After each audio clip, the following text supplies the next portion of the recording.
Good morning, everybody. Happy Wednesday morning. Later, 10 o'clock. Feels strange. How's everybody doing? Good to see you. Good to see you. Welcome. As usual, welcome to Morning Coffee with Mitch. And I'm ready. So, drink it if you got it. Wow, wow. It's always strange. It's always strange on Wednesday morning starting these things a little late like that. Don't see the usual crowd. For some reason, my YouTube feed here, I'm going to refresh. It tells me that only 10 people are watching, and I know that's not true. 54 people. Yeah, there you go. Okay. Well, good to see you all this morning. And if any of you are not regular viewers here, but can do this because it's a little bit later, welcome to you. Welcome. It's one of the reasons that I do this one day a week at 10 o'clock. But the prime reason I do it is to go to Sam's Club. And I did. I went to Sam's Club this morning. It was very interesting, especially the egg department. We'll talk about that in a minute. And right after I get finished welcoming the pre-chat people. So let's see who was first. Of course, Peter. Hi, Peter. How you doing?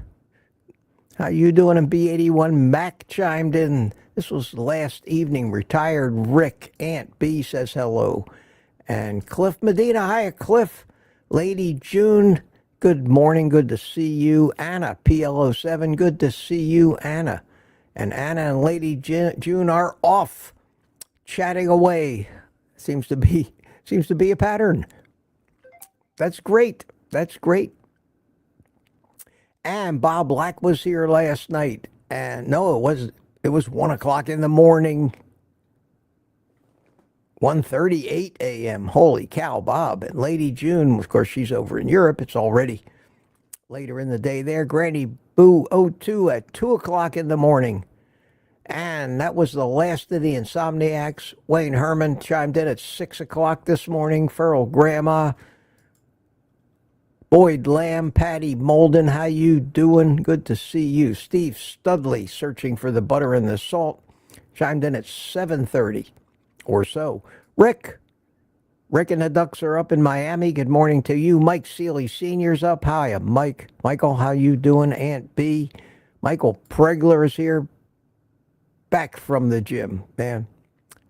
You're committed to that, man. That's great. That's just great. And now I see repeats. IB Bill 42. Good morning from Eureka Springs, Arkansas. Robbie Autry is here. Hiya, Robbie. Chimed in early this morning. Right at 8:30, though. Holy cow, Robbie, you hit 8:30 on the money. It's a shame we weren't here yet. True to form. Good to see you. Loretta Nadow is here. Mark Booz. Hiya, Mark. How you doing? Greg Smith. Gregory, how are you? Sandy Blythe is here. Happy hump day, she says. J. William Jordan says, good morning. Margie Graves was here.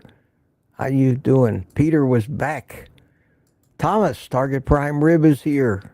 Good to see you. And Tina Schweikerath. And you're the one that got the conversation going on the guy with the cholesterol bumps in his hand that I talked about yesterday on that live stream. Wow. And I saw a lot of conversation after about that. Yeah, that was something. I don't want to get into that again. I don't know, something I said last night caused them to deem my entire live stream last night not suitable for advertising again. I don't know what it was. Maybe it was because I dwelled on that article for so long. Whatever it was, it was. Bryce Hatch is here. Good morning, Bryce. How you doing? Lynn Gerber. Good morning from Deerfield Beach. Jeff Johnson is here. Hiya, Jeff. Morning, Mitch Fitz and Mitch Etz. Terry Sue, how you doing? And me, I chimed in. Assuming you were happy. I'm happy this morning. I'm doing great this morning. I don't have to deal with a plumber today. Hallelujah. It's a beautiful day. And it was really cloudy and kind of cool out there this morning. I was thinking about doing this outside, but I just got tied up on a little something I'll tell you about later and didn't have a chance to set it up out there. So I'm sitting here in the studio and I see right off the bat that I was in such a rush to get it set up this morning that I have the wrong set. So let me make it more familiar to you guys and let me get rid of my old guy logo. Let me get rid of the open door. Let me get rid of the sky and the trees and I will magically appear in the coffee shop. Yes, much better. Sorry about that, guys. Sorry about that. Okay, who else we have here? Looking for 10 o'clock bell. Edward Renner, 9:59. Aaron, Booby Goats. Mac chime back in. Michael Pregler. Gary, No Slow. How you doing? Good morning. And the winner today from across the pond, ding, ding, ding, is Lady June. Congratulations. Right on the money. Followed immediately by William McCartney, the Furrow Grandma, Charger Ropar, Scotter, Smoothie, Mac again, Don Schonger, Meatitudes. Who is watching the hearing and Mitch at the same time? What hearing? Is there a hearing this morning? I haven't heard about it. Inquiring minds want to know. Terry Sue at 10 o'clock, Lori at 10 o'clock, Don Galasso at 10 o'clock, wow, and Ketra Naylor at 10 o'clock. Everybody jumped on that button. Thomas was back. And Dan Galasso again at 10 o'clock. Holy cow, look at all the 10 a.m. Stargate Primary, Booby Goats, Lori again, and the first 10:01 was Lori. And Lori starts the stream. If you have any questions for me, we got kind of a busy morning this morning. Going to have a guest. So let me get into my show notes here. Oh, and Tanya bought a coffee. Thank you. Thank you, Tanya, so much. What was your message? Mitch, please say hi for me today. Today is my Monday, but always with you. Ha ha. Thank you so much, Tanya. I appreciate that. Always very nice of you. And hoping that you'll maybe set a trend this morning, I will post that link in the chat, as usual. Thank you so much. Show notes. I have put QQQ in the chat. Of course, if you have a question for me. We're going to be busy today, I think. I wanted to talk about Jonathan, Bags Pack Family. He's going to come. I told you he might, and in around a half an hour or 20 minutes, hopefully he'll pop up in my green room, and I'll bring Jonathan in. I wanted you to meet him. He's got two interesting stories. The first of which, and I'll give you a brief intro of him so you'll know who he is when he gets here, and he won't have to spend all of his time here telling you about himself. I'll tell you the salient points. Number one, he's got a YouTube channel called Bags Packed Family. For 9 years, he lived in Indonesia with his wife and 3 children. They were school teachers over there. They started a YouTube channel to chronicle their family's adventures traveling all over Indonesia, Thailand, Abu Dhabi, all the different, Singapore. and they made travel videos, and they were fascinating. And the crux of it was them wandering around in markets and eating street food and things like that. Those kind of adventures, seeing the sights, and he's gained himself quite a following, over 250,000 subscribers to that channel.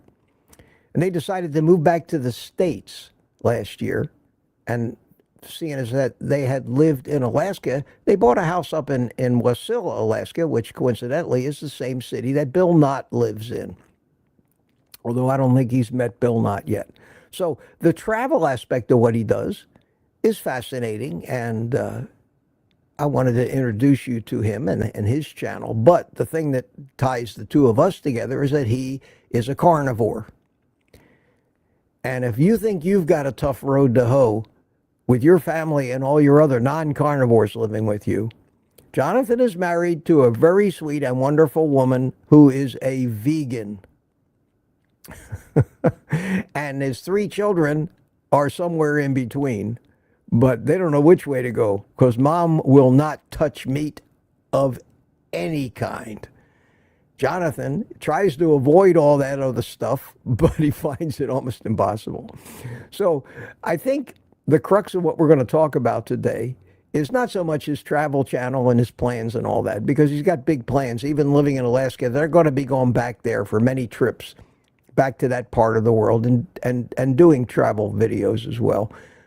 He's also going to be doing wildlife type adventures in Alaska, camping things, hunting, things like that.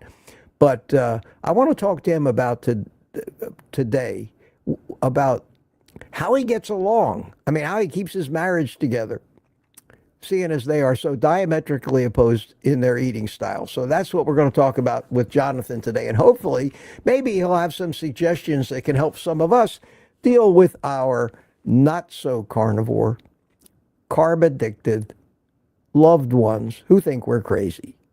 So I think that'll be interesting, and that's why I wanted to have him on here. So look forward to that. Went to Sam's Club this morning. Yes, I did. I went to Sam's Club, and this is what happened. This is what happened to me. And let me go over what I bought this morning. I went in there looking for markdown meat. Almost none. Meat prices, unfortunately, are just going up. It's a sad thing. I am not eating as much steak as I used to eat. I'm eating mostly ground beef. And you can't see it in this picture, but behind the smoked salmon, over on the right of the picture, or buried by the smoked salmon, it's leaning on it, is a 10-pound chub of ground beef, which was marked down, and I got it for $38. So $3.80 a pound for 80/20 ground beef. And I like this stuff. It's good. It's ground chuck. I've been very happy with it. The consistency, the texture of it is good. And I grabbed another 10 pounds of that. Moving over here a little bit, I came and I got myself a couple of pounds of smoked salmon. The only eggs they had, the only eggs that they had were the cage-free white regular eggs, 2 dozen to a flat, limit 2. So just to make sure, when they're available, I'm buying them. And then I hear on the news this morning that they made a story out of the fact that expect egg prices to keep going up all year, and they're expected to be 20% more by the end of this year because of the bird flu. Any excuse, I'm not going to call it a conspiracy theory, but some of these things that happen, especially in the food and the gasoline market, to constantly keep these prices jacked up. A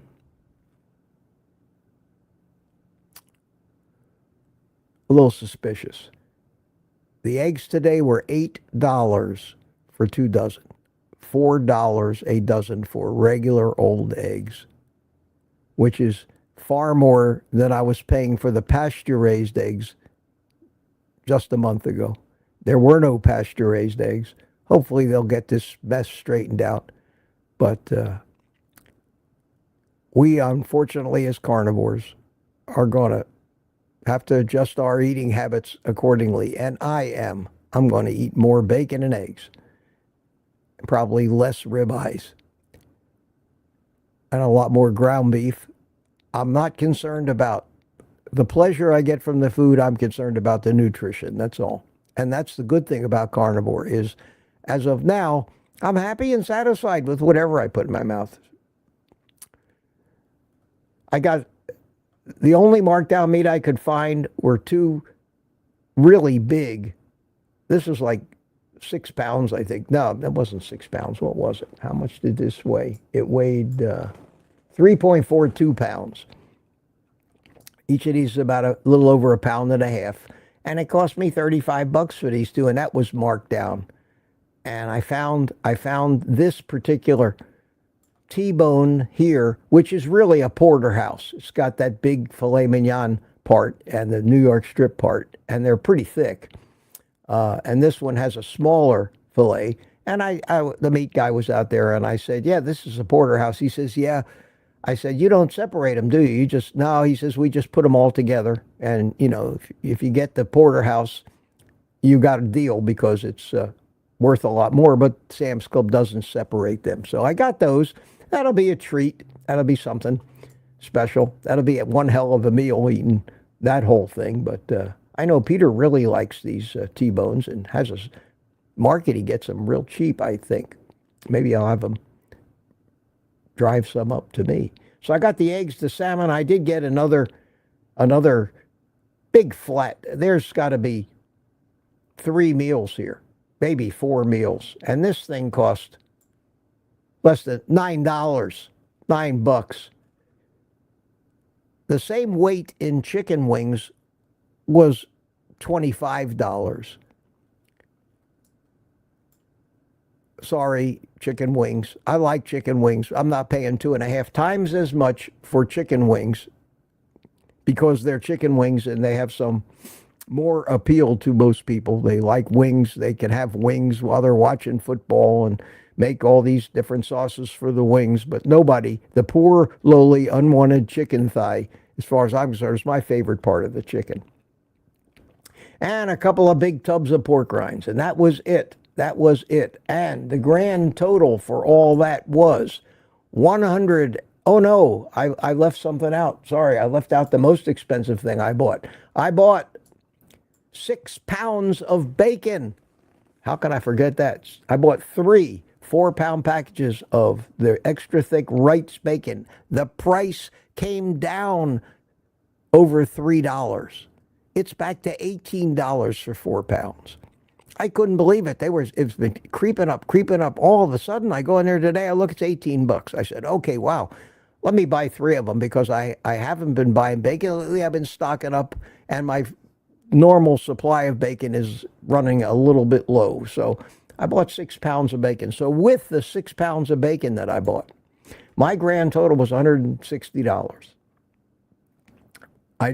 My instant savings, they didn't have any instant savings, but here's the interesting part. Look at the amount of tax that I paid. Look at the sales tax.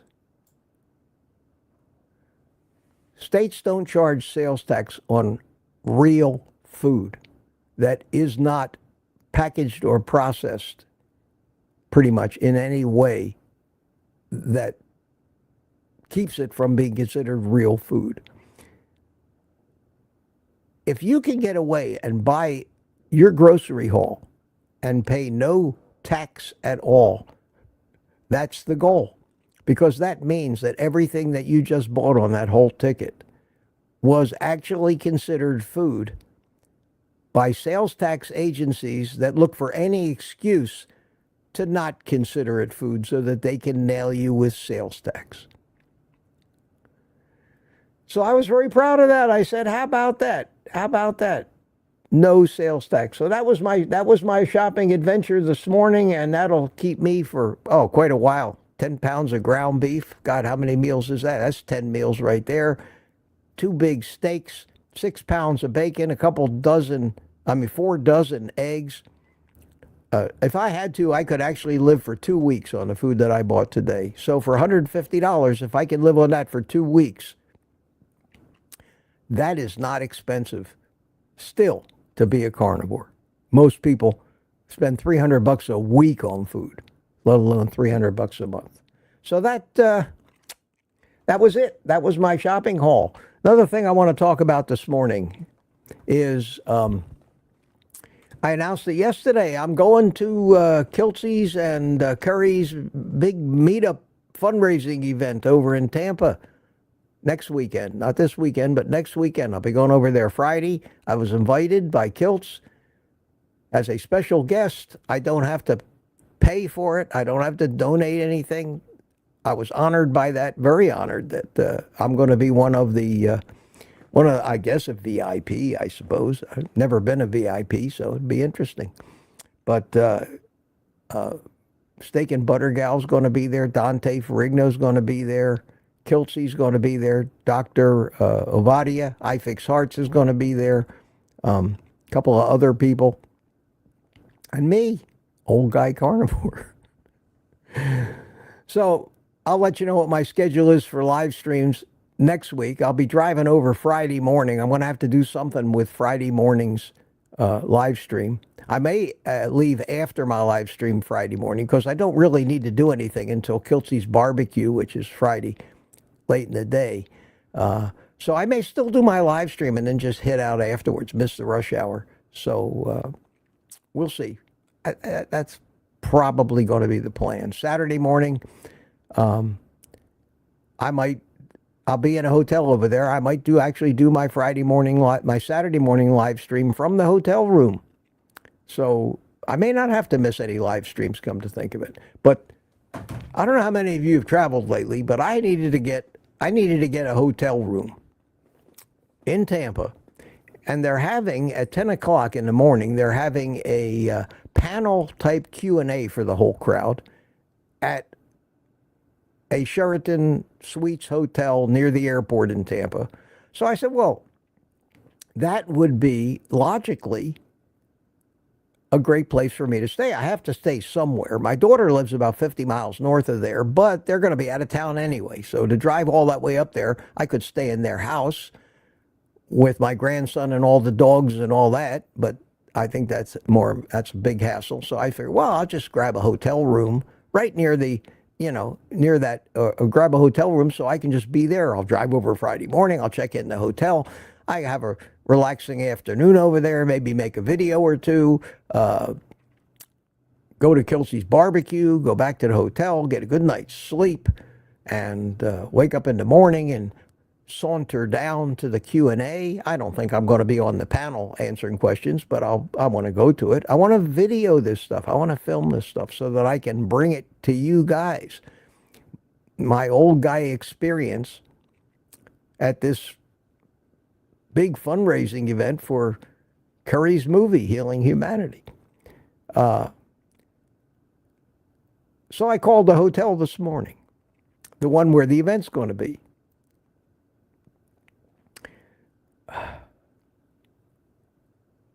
For one night,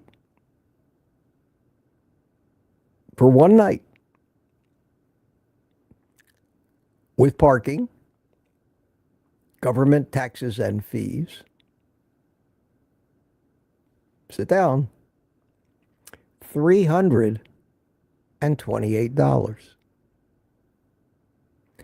That's the senior discount, the military discount, $300. And I have no other choice other than to find some flea bag motel that's probably, because I said, how come it's so expensive? Well, it's Tampa. Everything is expensive. It's crazy in, near downtown Tampa. Crazy. But I booked it and I just said, what's the latest I can go before to cancel it? And I have, 2 days before.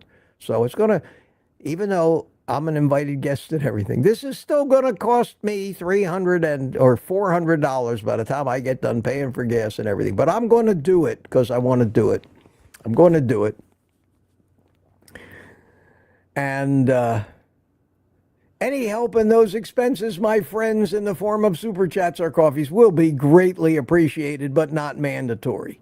I hate to have to ask for that stuff, but it is very expensive to be a carnivore YouTuber these days. It's crazy. It's crazy. So there you go. There you go. And I know I keep begging, but I'm going to have to. Or I can't do this. It's simple as that. And I want to do this. And I know that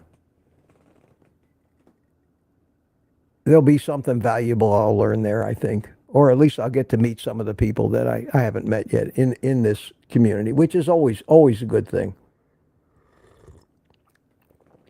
And Kathy says maybe the hotel is deductible. Of course it's deductible, but that doesn't mean it's free. Of course, all these things are deductible as business expense. You still pay taxes. And the tax rates are ridiculous these days. They even tax my Social Security now.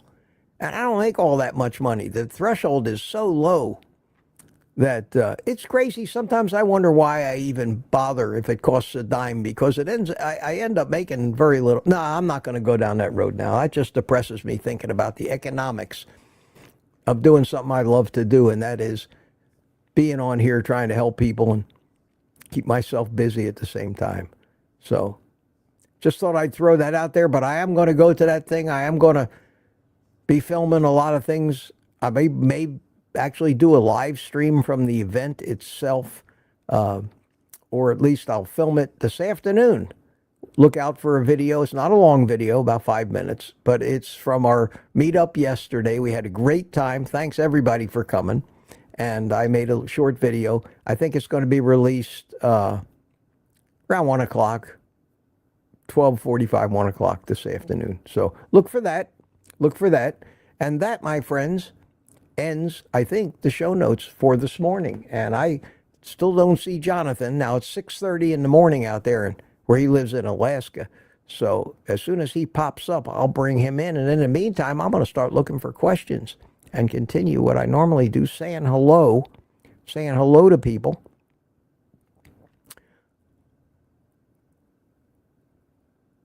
That I haven't said hi to yet. Ed DLC is here. How you doing?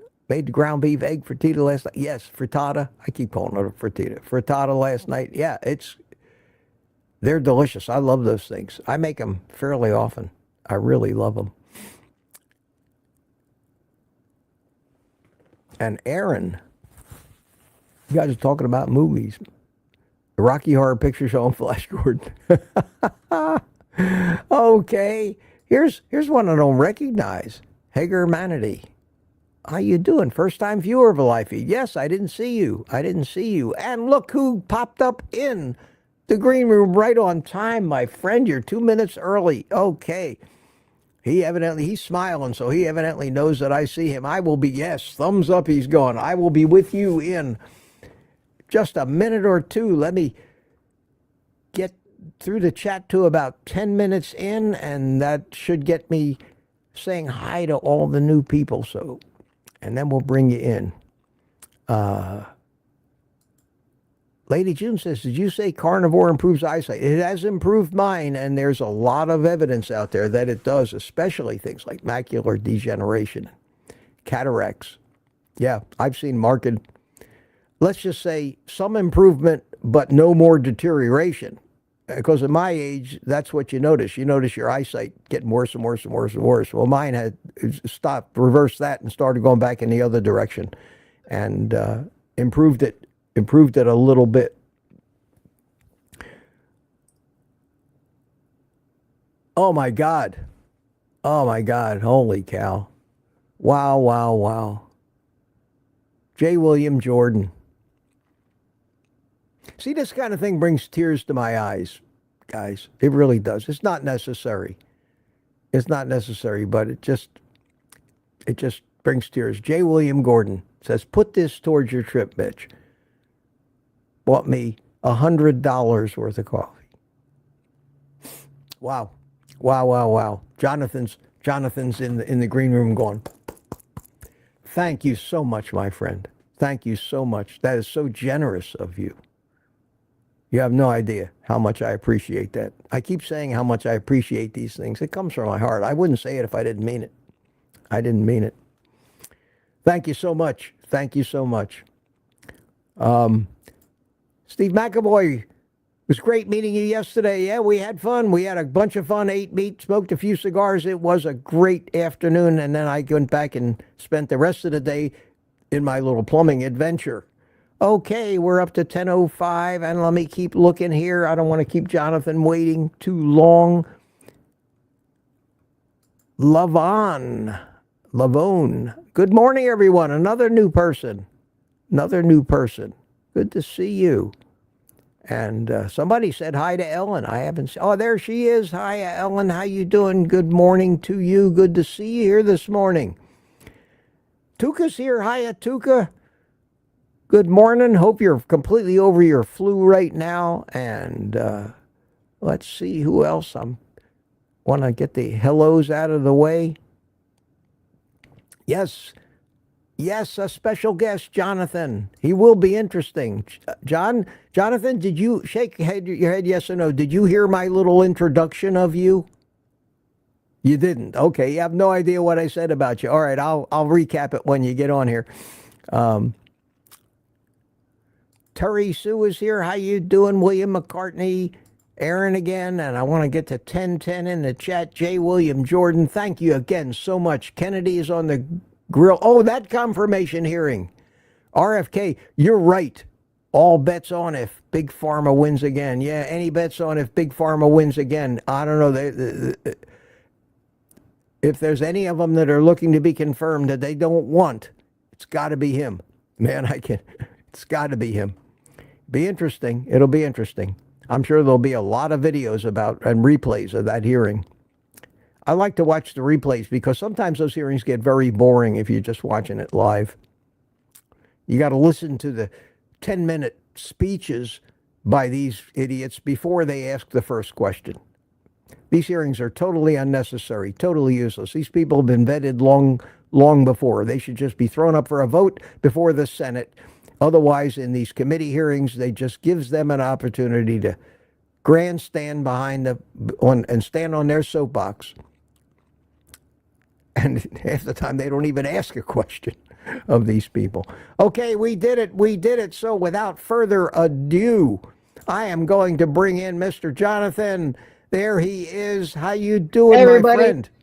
Good to see you. Can you hear me okay, Mitch? I can hear you fine. Okay. Great. I'm using you through my earbuds. So, yeah, great. And thank you so much for having me on. I appreciate it. And to everyone in Mitch's audience, good morning. And thanks for taking the time. Okay. And let me tell you briefly what I told them. I told them about your adventures in Indonesia for 9 years. I told them about the fact that you moved to Alaska. I told them everything. I told them about the fact that you're going to be going back to Indonesia. I told them about your channel and some of the things you do. But the most important thing I told them was that you're married to a vegan and that you have children who don't know which way they want to go or somewhere in the middle. And that, I think, I don't want this to go on. I know you're busy and you got to get going and everything, but I figured the briefest thing and the most valuable thing you might impart here, besides an introduction to you and your channel, and I, of course, recommend everybody take a look at what you're doing because I enjoy watching your stuff, and it's very diverse right now, from camping, overnight camping solo in the freezing, woods. Yep. To planning trips back to Indonesia again to film whole travelogues and things. So, but the thing that I think is relevant to most of the carnivores here are some of the ways and attitudes that you have to stay married, basically. Because I know that you've got a great marriage and you got a great wife. I met both of you. Jonathan visited me on his way up from Florida to Alaska when he came back to the States, and they're great people. But, I don't care how great people are. Political differences and other differences can just absolutely break up families. So tell us. Yeah, absolutely. Tell us a little about it. Sure, absolutely. So basically, where to begin? So Kelly and I have been together for quite a long time, and we met while we hiked the Appalachian Trail. So we were both hiking from Georgia to Maine. This was in the year 2006. And so we both immediately had that passion for exploration and adventure, which is what took us from the Appalachian Trail up to Alaska, ultimately overseas, where we worked in India, Dubai, and then the last 4 years of our 9 years out of America were in Indonesia. Before we left 9 years ago to go to India from Alaska, I we were always kind of conscious about health and where we were going to take this journey with eating and what we would support. And together, Kelly and I watched, you may remember the documentary Forks Over Knives. Oh, God, That's yeah. really what, yeah. Well, at the time, we both were like, holy cow, like there's something wrong with, the standard American diet. And this looks like a pretty good avenue. And of course, we fell in with Esselstyn and kind of his books and so on. And since that time, both Kelly and I became vegetarian with Kelly at that time. She had sort of dabbled in it even prior to the movie. And, I went along with it for about a year. And it was at the time so at the time we had one child, my oldest son, Granite, who's now 13, or turning 13. And Kelly was pregnant with our middle child, Cedar. And I think it was Kelly's second trimester, she was practicing vegetarian diet, as was I at the time. She said, I got this craving for some fried chicken. And she's like, there's a KFC right down the street. And I said, well, listen, if we're going to eat meat and some fried chicken, I don't want to go to Kentucky Fried Chicken for that. There's a local place that does the Broasters pressure cooked chicken. It's local. Let's go there. And when I ate that first bite of chicken, I was like, wow, I'm done with vegetarianism. And that's just the first bite. I was like, yep, that's over. Oh, man, yeah. So anyway, yeah, and then of course we went overseas, and the diet was a hodgepodge of just whatever was available while we were in India and then Dubai. And my dad ended up passing away at the very tail end of our time in India before we moved to Dubai. And he, both my parents were born in the early to mid 40s. And so they really grew up in a household in an era where low fat seed oils were the norm. They were just that first generation. And so I grew up in the early 80s with margarine, lean meats, skim milk, and so on. And I just, over the years, I've watched my parents' health deteriorate. Of course, my dad was very heavy, type 2 diabetic, and just kind of followed the pathway that so many people were on. And ultimately, he did pass away. It was around that time that I started looking for, okay, what can I do different and what's available out there? And it was, a short time later that I sort of came across Dr. Barry, and then ultimately to you, Mitch, and my wife, Kelly. So she's vegetarian, leans vegan. We'll eat cheese occasionally and so on. And I am now have kind of flipped and gone the other direction and have gone, I wouldn't call myself fully carnivore, but like to if I were to peg it with a term, the ketovore world, mostly carnivores, is where I fall. And, with Kelly and I, we're so different in our food habits.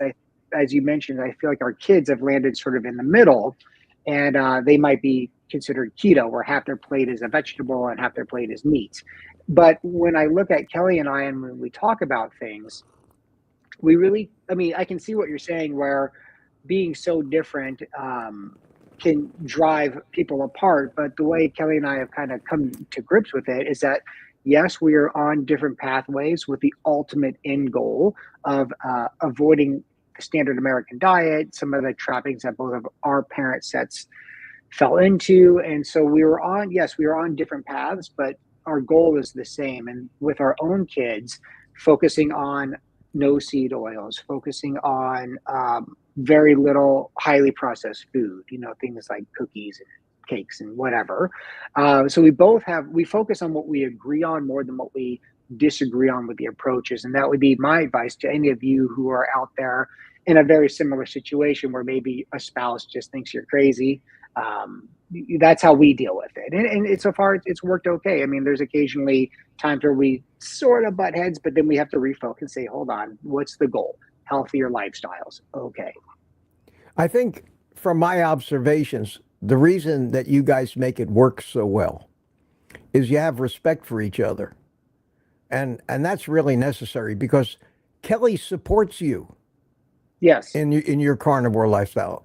From what I understand, she never tries to make you think that you're hurting yourself.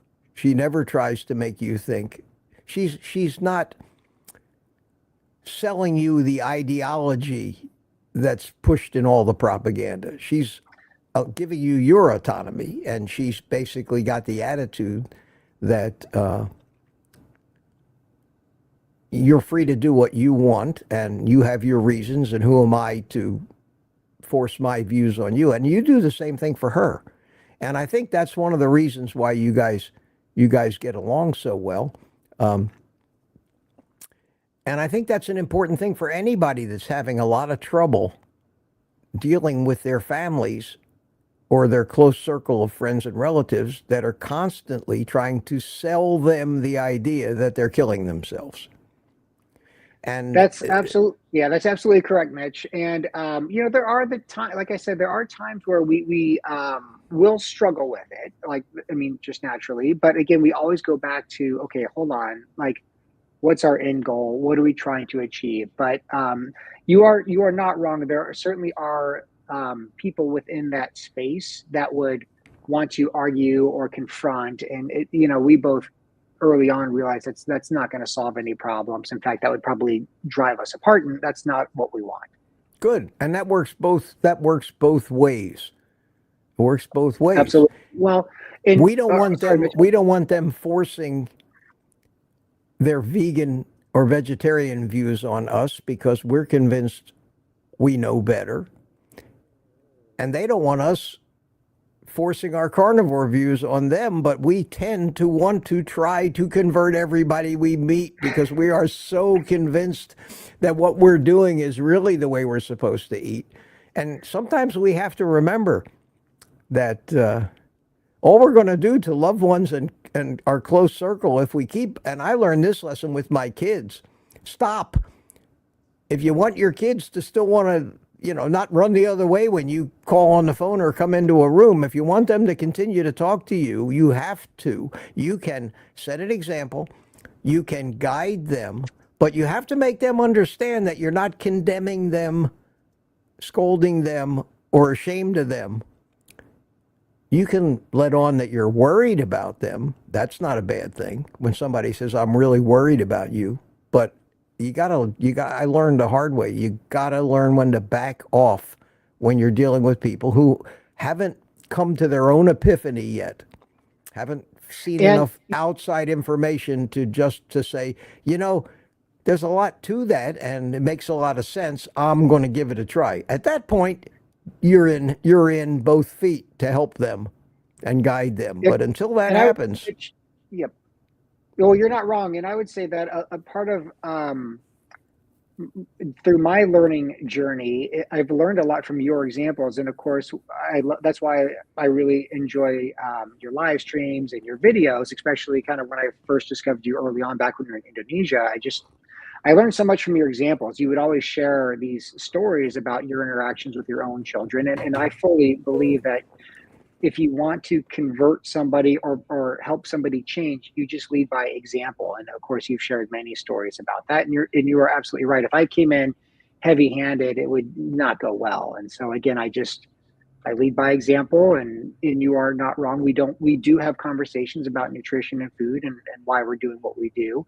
And but like you said, as soon as you start pushing, that's when the resistance comes up. Yeah, we talk a lot about that because that's there you have carb addiction, which is, I think, the biggest problem. And then I think the second biggest problem is establishing or trying to find an environment where we can practice what we want to without condemnation, without alienating people who are the most important people in our lives, our spouses, our children. And I think those two problems together account for the astronomical failure rate of anybody that tries to go on a low-carb, high-fat diet, whether it be keto. See, I'm not, and because I'm a carnivore, a lot of people mistake the fact that I'm totally anti any vegetables or anything, and I'm not. I don't eat any. I don't want any. If I wanted them, I'd probably throw a Brussels sprout in now and then for a little variety, but carnivore has taken away completely the need for variety, and it isn't until you practice it long enough that your physiology changes to where all of a sudden you say, well, how come I don't want this stuff anymore? How come it doesn't appeal to me? And if it doesn't appeal to me, just like it doesn't appeal to a baby, it's not a natural thing that we're supposed to eat only in times of food shortages, of meat shortages.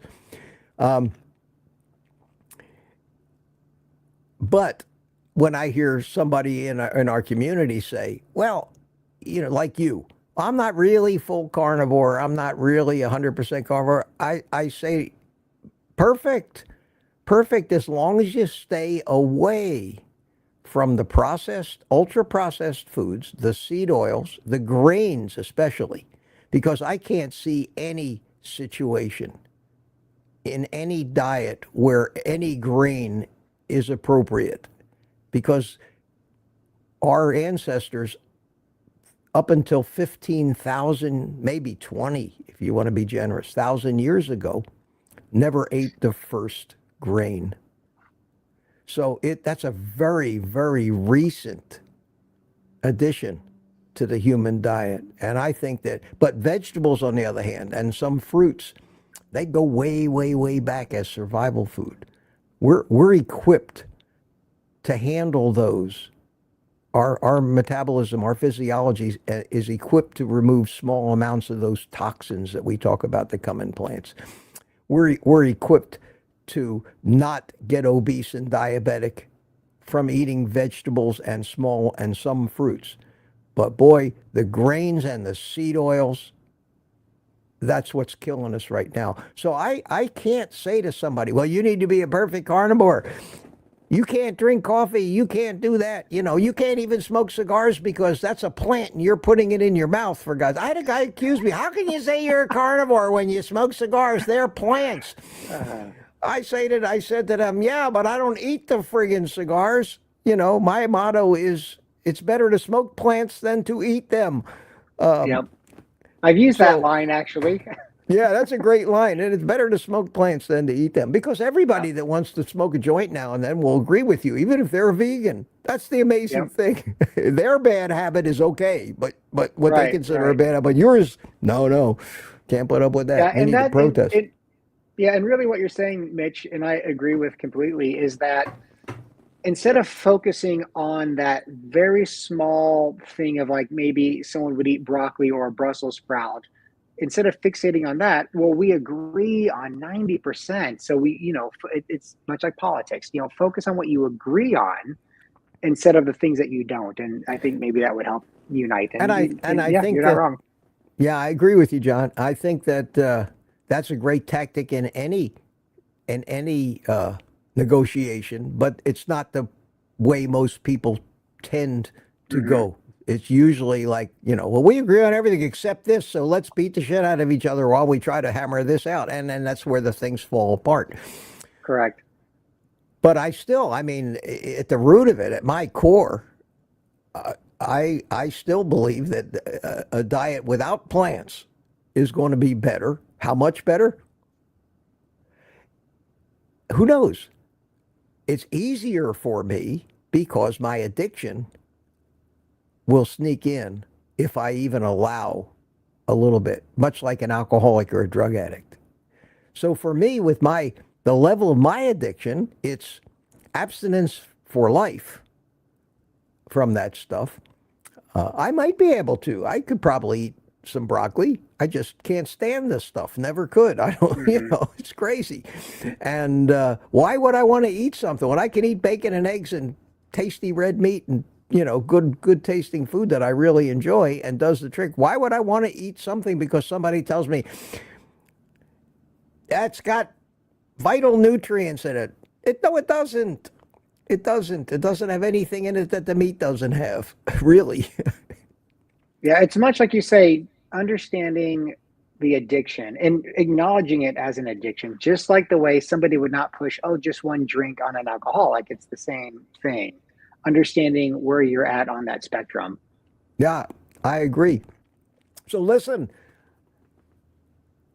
I knew we weren't going to get this done in 10 minutes, but that's okay. It was great. It was great having you here today, and you and I are at 7 p.m. Eastern time tonight are going to get on our weekly little chat and talk about everything YouTube, and that usually goes for an hour and a half, hour, 15 minutes. Yeah, and we both, well, at least when you're outside, we both puff away on our cigars, and Jonathan's... It's been so warm in Alaska that I think I'll be outside today. Oh, that'd be great. That'd be great. Yeah, and we'll do that, and I'll look forward to that. So is there anything else? And listen, feel free, to come on anytime if you want to. And don't be surprised if I don't invite you back on if we have our conversations and say, this would be really interesting for us to get on in the morning and talk about. Don't hesitate. I'd love to have you. Okay, you're my first guest. You're my first guest on my morning show. Mitch, I appreciate it. And really, to all of your supporters and quite a few of your viewers have reached out to me independently through YouTube comments on our Bags Pack Family YouTube channel and via emails. And so Mitch, I'm glad I'm part of your audience. And really, I look to you as a person like that inspires me on how to do YouTube right. I know you may not feel the same in terms of how numbers and all that, but really I admire you and you've built an amazing community of people. Thanks so much, my friend. And what a great way to end an interview on a big compliment. All right, I will talk to you tonight, and thanks for coming in. My pleasure. Thank you, everybody. Okay, bye-bye. Well, that was great. That was my first guest. And I noticed that thank you, Jonathan. That was great. And Robert Kiltz, I noticed, starting to do a lot more of those morning live streams, bringing people in to interview. I don't know if I want to go to the extent that he's going, but every once in a while, I think it breaks the monotony. Unfortunately, it doesn't leave me the time that I usually have to answer questions, but we still got time. We got done all of this, and we still haven't even hit 1 hour yet. So let me start back where I was in the chat. And let me start scrolling through. 10:15, yeah, I'm about 35 minutes behind. Maybe what I'll do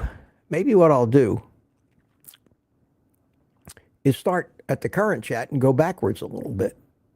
And hopefully, if you haven't asked me, I might get back to where I was. I was at 10:15. So let me start at the present. That way I'm more likely to find a question for somebody who's actually still in the chat.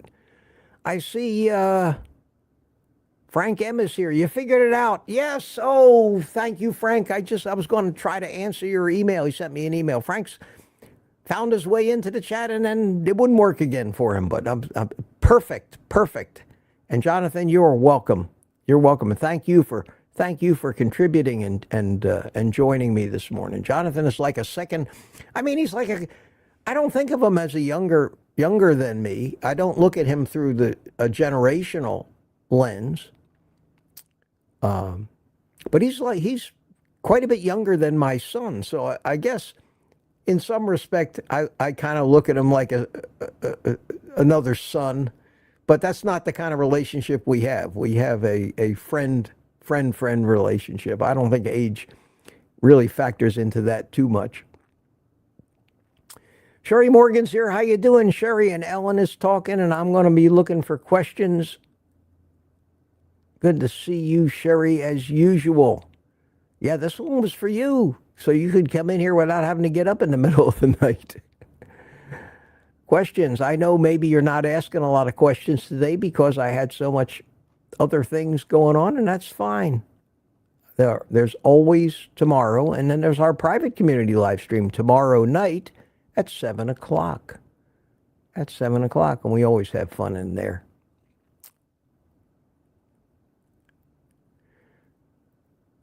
J. William Jordan says, I think Bobby Kennedy will only make it with a recess appointment. Probably Tulsi Gabbard as well. That's probably true. That's probably true.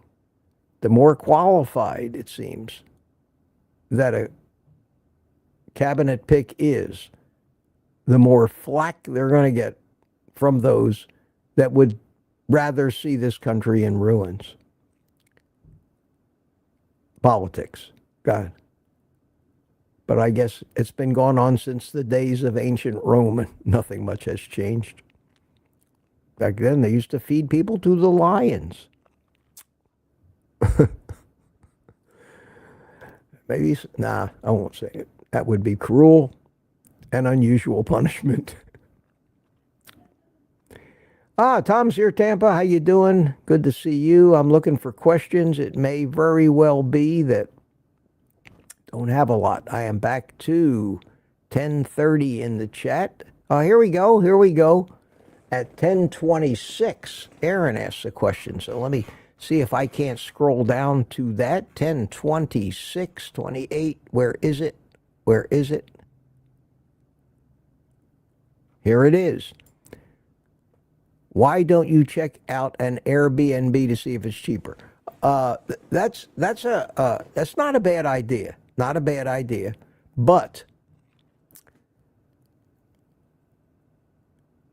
it would not be much cheaper. Wouldn't be much cheaper. And the reason that I mean, I did look around, and about the cheapest I could find in an actual hotel without going to one of these little, places that rent rooms by the hour, if you know what I mean, or a Motel 6 or something like that, where I'm just not happy staying in those places. If I'm going to venture out of my house, I'm going to stay around people that I know aren't drug users and lowlifes. And the Motel 6s and those places, it's a place to sleep. But in downtown Tampa, it ain't the greatest neighborhood. So I didn't want to spend a whole bunch of time or 2 complete days trying to find a way to save $100. It's going to be so convenient and relaxing for me to be in that hotel where the event is, where I can check in early on Friday, take the day off. I mean, just relax a little bit, and then go to the barbecue at Kelsey's and come back, have a good night's sleep. Not in a hotel where it's not a hotel where people are parking their cars right out in front of your room and slamming doors all night long in the middle of the night. I didn't want to do that. I'd stay home before I would do that. So sometimes I figure, Mitch, you're worth it. Thank you. You guys are helping, and I appreciate that, but I probably would have done it anyway, because I haven't had a vacation. I mean, a real vacation since 2016 was when I took my last cruise. 9 years. I have not stayed in a hotel or taken a vacation or done anything other than work. Work. So I'm going to try to make this into a one-day vacation and have myself some fun and feel like a normal human being again. And if that only costs $300 and something. And the guy on the reservation desk, it was funny. Before he got done with me, he was so happy. He was a nice guy, too. He turned out to be a 75-year-old retired guy who's retired 3 times and is still working 4 days a week for Marriott. And he's up there in Michigan somewhere, freezing his ass off. And we got talking on the phone. He was a nice guy.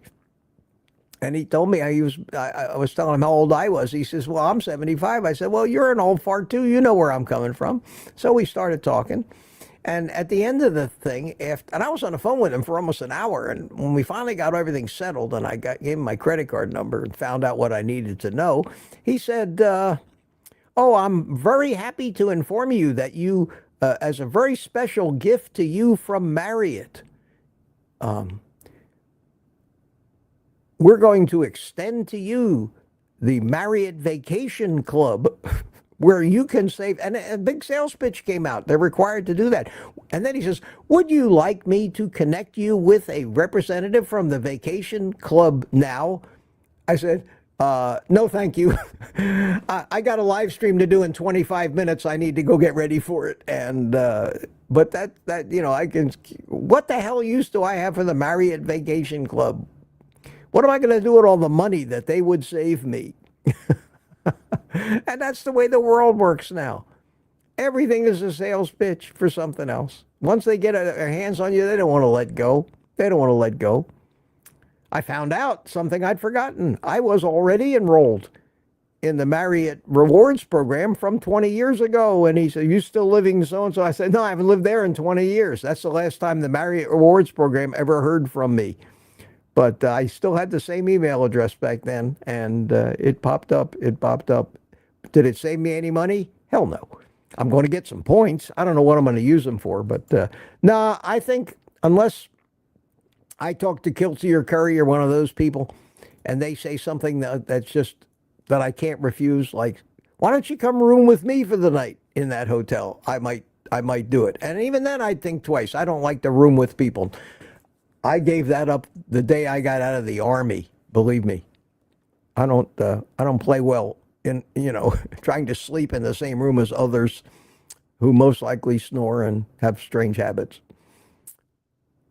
Here's another question. Maybe the hotel stay is tax deductible. Okay, I saw that one already as it went by.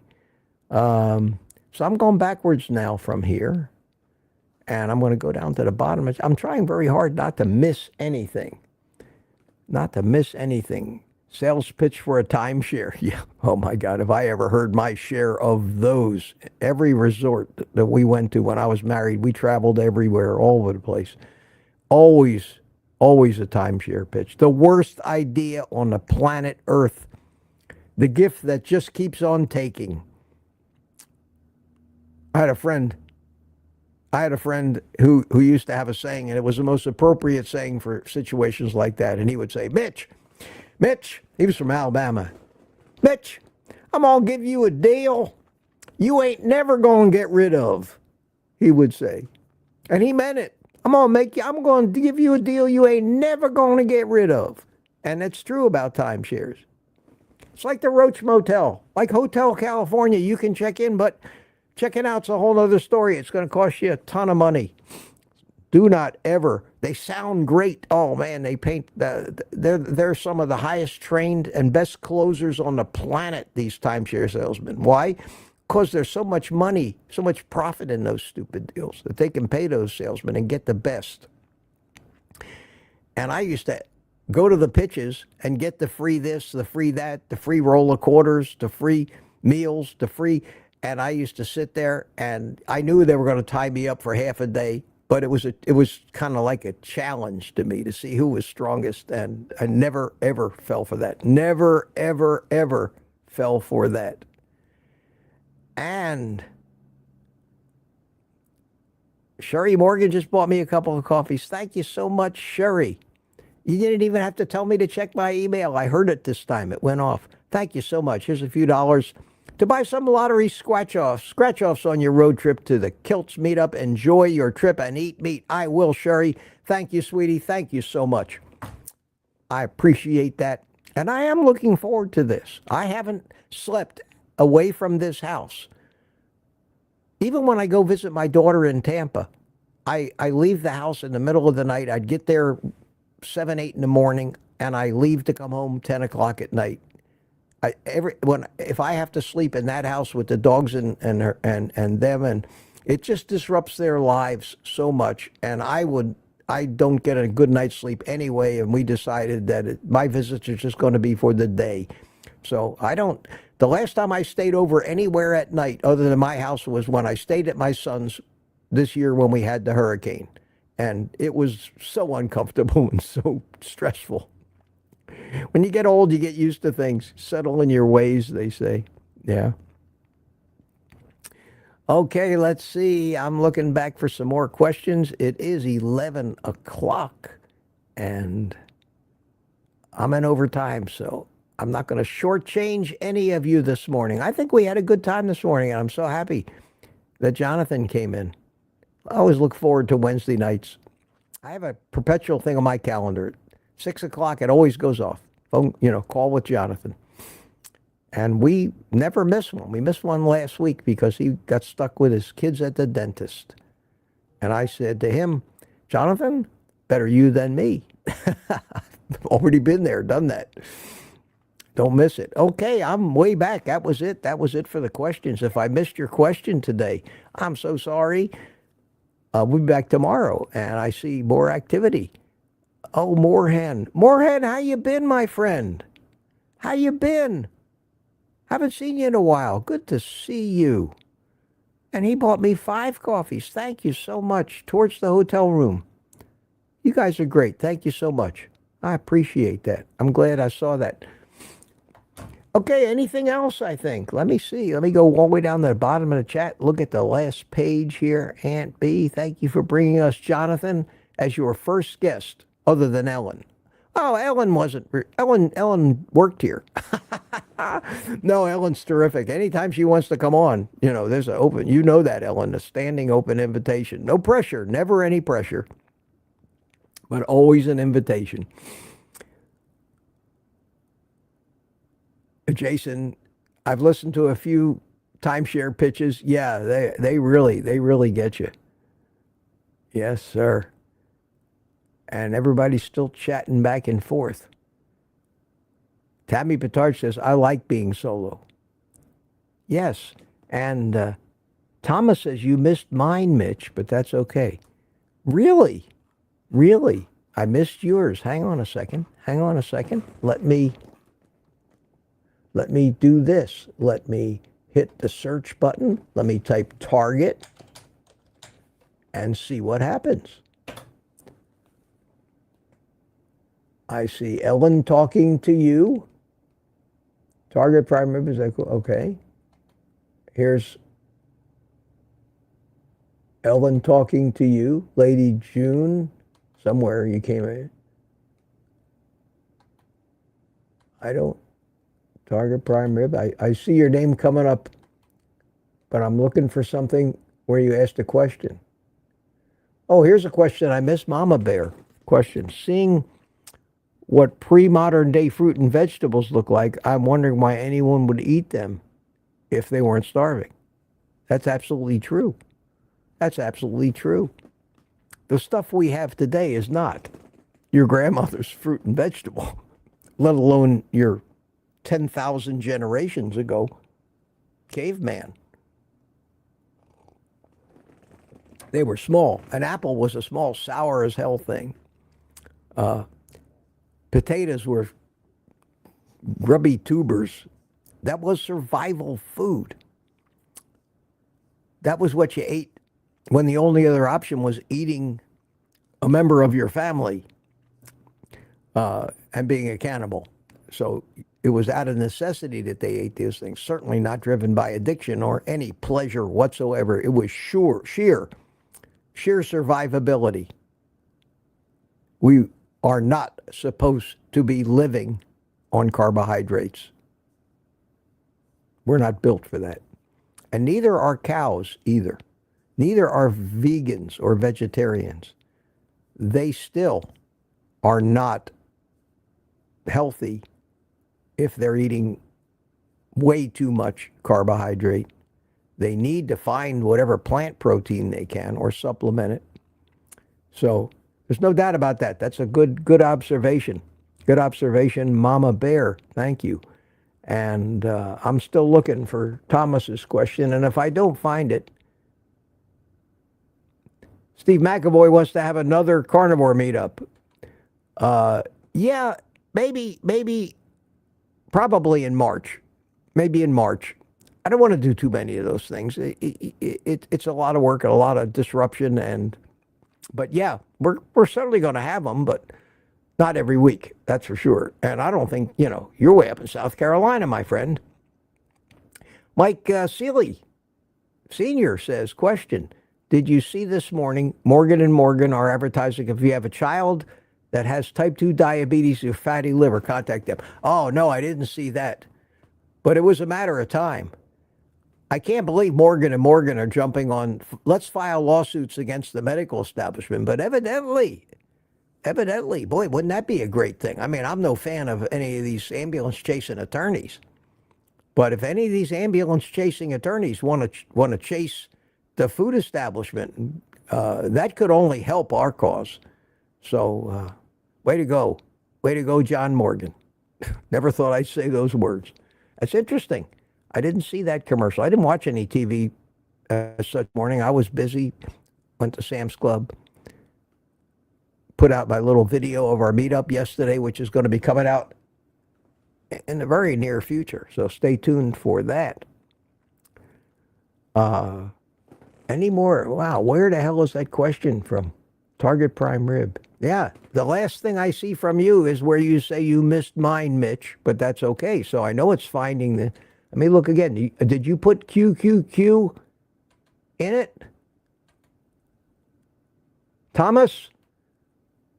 I'm going through everything that has the word Target in it in the stream, in the chat. Now, it may be that it was from so long ago, maybe very early, that the cutoff at the top of this particular chat window.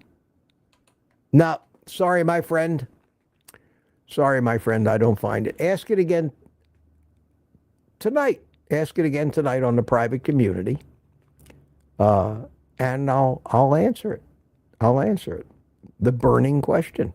Listen, people, I think it's time for a little happy music. I'm happy.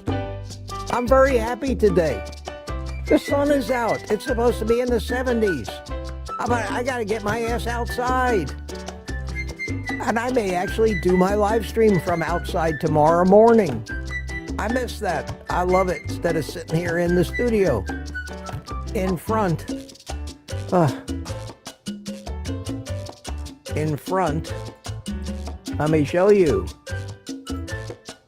In front of this green piece of hanging cloth behind me. I'd actually rather be sitting in the coffee shop. But through the magic of computers, I can put myself anywhere. So listen, guys, take this time to say goodbye to each other in the chat. I will see you all in the morning, 8:30 again tomorrow morning. I will look forward to it. And we got Lori, Lady June, Rick, Smoothie, Bob Black, Ketra Naylor, Terry Sue, Ellen, Claudia Burkick, Steve McAvoy, Thomas, Target Prime Rib, Sherry Morgan still here. Of course it's Morgan and Morgan. Yeah, Sherry, are you related to them? I never thought of that didn't cross my mind. But yeah, they are without a doubt the largest personal injury firm in the world. And I've seen that guy grow from nothing here in Central Florida. And that ends the happy music, but I hope that the mood continues for all of you. Thanks for coming today. I hope you enjoyed it. A little different today. And until tomorrow morning, my friends, take the rest of the day off. Eat some meat.